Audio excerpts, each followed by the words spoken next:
My name is Pattermann. I am the head of the Association Promoting Democracy and Unlimited Democracy, and first of all, I'm standing here in front of you as an Ukrainian voice. A huge gratitude I would like to express the organizers of this event, as well as to Mr. Meinhard Brelling for giving me this incredible opportunity to speak in front of you. This summer, I traveled to the Kherson region.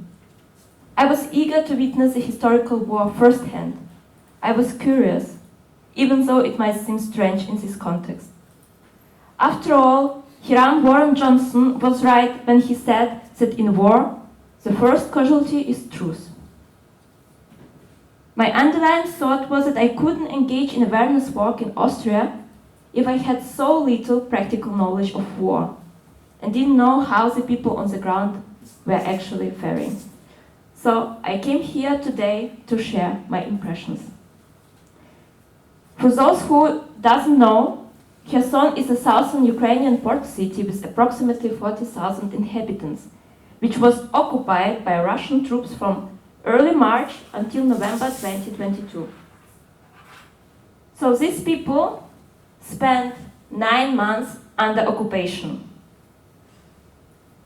The residents of the Kherson region experienced, among other things, the largest ecological and humanitarian catastrophe during the course of the Russian war. On June 6, 2023, the Russian-controlled Kakhovka hydroelectric power plant, the largest on the Dnipro River, north of Kherson, was detonated. This resulted in a flood wave that inundated a total of 80 settlements on both sides of the Dnipro River. In total, we are speaking about 40,000 people affected, with 20,000 of them being evacuated. Many people died, as well as animals. Being in Kherson city, as well as in villages, I just started conversations with random people, asking how they were doing, what occupation means for them, and how they witness it. I visited the library of Kherson, the university, school. I talked to volunteers, civilian soldiers. I also had an honor to speak with a man who survived the Second World War, as well as Russian occupation. My aim was to take a full picture out of local stories so that I know what to expect when someone occupies your city. If you ask me which associations I have with Kherson, then well, the constant noise of gunfire. From February 21st, Kherson was completely sealed off, and the Russians didn't dare to enter until March 2nd. They didn't enter the city directly, but first moved around the Ring Road.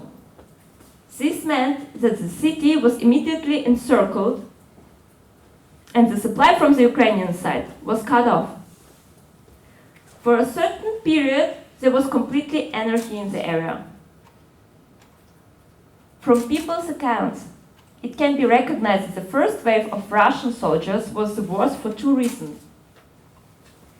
First, eyewitnesses talk about how Russia used ethnic minorities in the initial wave of capturing new territories, specifically Buryats and Afghans. Also, people who invaded that night initially shot at anyone in front of them, regardless of age, because they didn't know where the threat might come from. That's how I heard the story about a 19-year-old girl who died because she didn't manage 4 meters to her house on the main street. Right now, there is no precise statistic on the number of casualties, and many people are considered as missing. Witnesses from Kherson describe how in the first 3 days, Russian military vehicles continuously crossed the Antonivka Bridge for 6-8 hours each day. Helicopters flew in groups of up to 70. People didn't know what was happening and what to expect the next day. On March 2nd, when Russian troops entered, they burned down factories and looted the shops. It was a complete chaos. The occupying forces, they took the cars on the road, they could stop you, they broke into houses, garages, and took everything they liked. There were also many recorded incidents of violence if you tried to resist. So now I would like to present a short video with a representative of Kherson Library who told about her experience with occupation.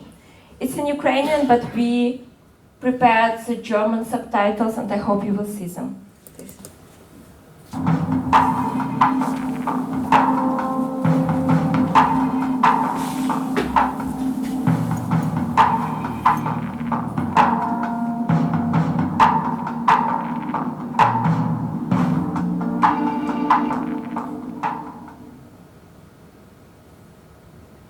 В Австрії, Відні лише старші покоління пам'ятають, що таке окупації. Молодь, на жаль, вони взагалі не мають навіть того самого уявлення. От у мене таке питання, як воно на загал виглядає? Російські війська входять в місто, і що вони роблять? Одразу в місто не увійшли, вони пішли по окружної і зразу на Чорнобаївку. Тобто місто зразу в кільце було взяте. Тут певний час тут була повна анархія, були обстріли по жилим домам. Було в плані, знов таки, патрулі. Тобі могли затримати, до тебе могли прийти. Тобто, от я зараз пам'ятаю, як у нас ходили по вулицям, теж нас повідомляли, знаєте, ці вайбери, таке, знаєте, діджиталізоване суспільство, і коли там на початку вулиці з'являється патруль, тобі вже там пишуть, так, солдати. Я це пам'ятаю, у мене чоловік каже, солдати у нас на вулиці, все, ми вже прячемо телефон. У нас там був такий, знаєте, показательний старенький телефон, який, якщо що, можна показувати. А все те інше ми це ховали, і там я в навалку ховала, я під дитину ховала, бо розповідали, що коли там дитина є в хаті, то вони там не дуже, дитина спить, там каже, що там не стріляйте, не вбивайте, дитина спить, і вони могли зайти подивитися. І я під дитину все ховала, бо я знала, що дитину, власне, не мають брати. Слава Богу, от в наш дім не заходили. Дуже страшно було стикнутися з цими солдатами, хто перший йде, бо вони вже, або під чимось, або вже вони там травмовані на всю голову. А потім заходили сюди якісь інші підрозділи, які тут патрулювали вулиці. Вони навіть, знаєте, вони навіть візуально відрізнялися, тому що перші йшли це якісь етнічні меншини, це там буряти були, якісь азіатські зовнішності. А коли вже в березні тут заїжджали інші підрозділи, там славянської внешності були люди, і вони оце тут. Тобто ти бачиш ці патрулі, які можуть тебе зупинити, які можуть там тебе в сумку подивитися, які можуть тебе з обшука могли прийти, дивитися телефони, документи, зайти подивитися. Дуже часто дезертирів своїх шукали, дуже часто. То ходили, дивилися, там, знаєте, гаражі, сараї, там підвали якісь.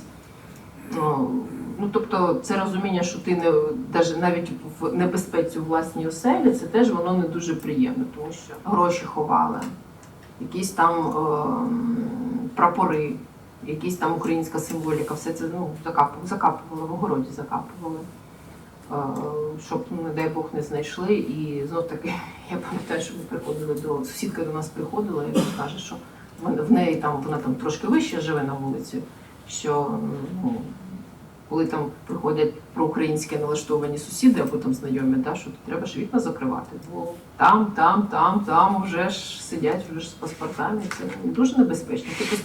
Ти постійно таке, знаєте, напрузі, тому що, по-перше, ти не відчуваєш себе безпечно, ти не можеш, власне, жити тим життям, яким ти раніше жив. І, власне, для мене особливо було страшно, що, як знаєте, людина, от у мене план, і що я буду сьогодні робити, що я маю завтра зробити, що я там на тиждень повинна зробити. Тобто в мене таке планування було. В окупації ти не можеш того робити. Треба було вчитися жити от зараз. Жити сьогоднішнім днем, тому що завтра може просто не наступити. І все. Чи були випадки, наприклад, насилля чи крадіжок людей з боку патруля? Звичайно ж були. Почитати інформацію, скільки у нас тут катівень було.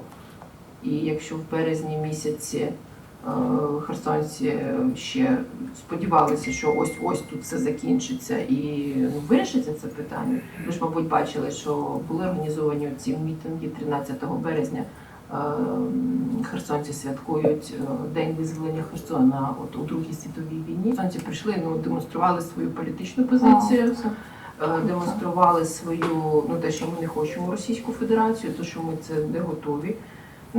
Там махали автоматами, а коли це постійно повторювалося, і нічого не відбувалося, потім почали відловлювати учасників мітингів, і все це відбувалося. Прийшли, забрали людину, все, людини нема. Оце я про ляльковий театр розповідала. Хотіли забрати ляльковий театр, бо діти пошили нові ляльки були. Ми хотіли ставити виставу про Чіполіна, і там, як я говорю, овочева вистава у нас була. Я прийшла її забрати. І оцей день, якраз тут наші місцеві зраднички запросили ж представників окупаційної влади. Довелося з ними спілкуватися, звичайно. Мене дуже вразило, що він ходить за мною і каже: а зачем ви це все забираєте? Говорит, а зачем? Вернуться люди, вы же будете работать здесь. Зачем вы все это забираете? Я ему говорю, подождите, от вас, из Донецка эти люди убегали, из Крыма эти люди убегали. Говорю, вы думаете, они сюда вернутся? Что вы такое говорите? Как же он сказал? Вы не понимаете, мы вам пришли построить новую жизнь, вам будет так же здесь хорошо, как при Советском Союзе. І ви я на нього смотрю, мені так дивно, тому що людині максимум 35 років, максимум. Я йому говорю, діточка, а ви в той Совєтський Союз взагалі бачили, чи там по книжечкам? Говорю, він в люльці лежав, скоріше всього, коли воно все закінчилося. І він оце так розповідає, що у них в голові. І ось в той момент я зрозуміла, що, по-перше, оце якийсь просто паралельний світ. Тобто вони взагалі все по-іншому бачать. І не можна прийти йому сказати, що ти не правий.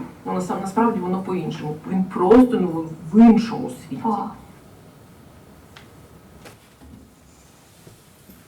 After all the stories and observations, I understand that occupation means losing a sense of security and finding it nowhere. Not even in your own home. Because soldiers can show up at your door at any moment. They can kill you, rape your wife, rob you, humiliate you. You lose the ability to plan. You lose your former life. There is no more work for you, no school for your child. The only thing you own is your body. And even that only until a Russian soldier claims it. Soldiers with weapons always have the right when they say, now this is my home, now this is my car. Occupation means being in a state of constant heightened alertness for your own survival. During the occupation, you don't know whom to trust, as even people whose values revolve around money can sell you out for a pittance. Occupation means being compelled to publicly renounce your country, flag, and culture because they can kill you for it. People have literally hidden the Ukrainian flag in mason jars and buried it in their gardens. Occupation means that unfamiliar men with weapons roam through your city inspecting you, your body, your tattoos, your belongings, your phone, and you have to comply with the will of a soldier standing beside you. And he might not even like how you looked at him. And for that, you can end up in a hole full of bodies which they burn without any consequences. Thank you for your attention.